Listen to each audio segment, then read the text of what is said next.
It was a chance for both sides to make a final impression on the jury in the Vanderbilt rape trial, as both Brendan Vanderburg and Corey Beatty could learn their fate today. Our Chris Conte is live now in downtown Nashville with this morning's developments. Good morning, Chris.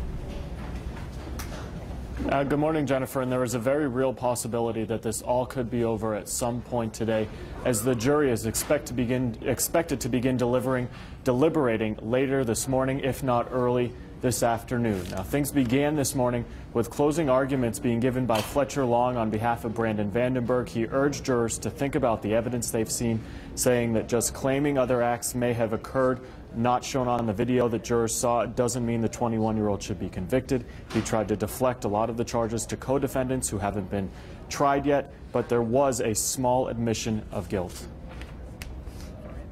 In count 9, we're charged with illegal photography, and that's what we did. We did that. He took photographs that he never should have taken.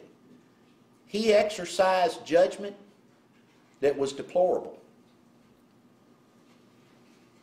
He at least had the sense in the aftermath to be upset by it.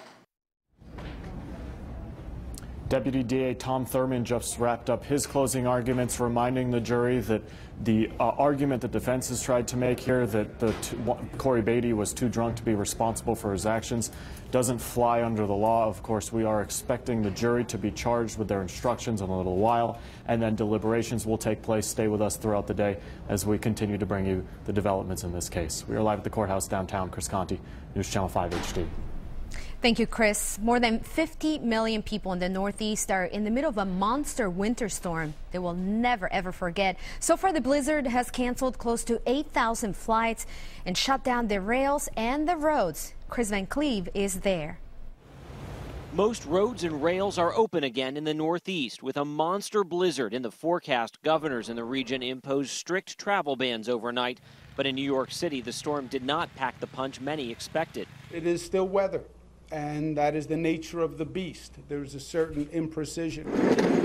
The storm pummeled parts of Massachusetts. Cape Cod is under 18 inches of snow, and on Nantucket, wind gusts topped 70 miles an hour. Nantucket, by the way, has been hit particularly hard with respect to power outages. The east end of Long Island was the hardest hit area in New York. Almost 2 feet of snow is on the ground in parts of Suffolk County. The state is sending extra equipment and personnel to get this area cleaned up. Drivers are being urged to use extreme caution. It's slick.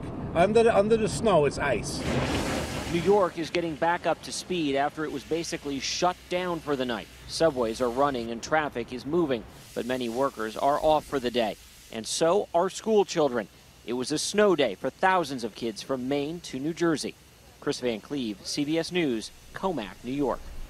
Well, the snow doesn't look that bad.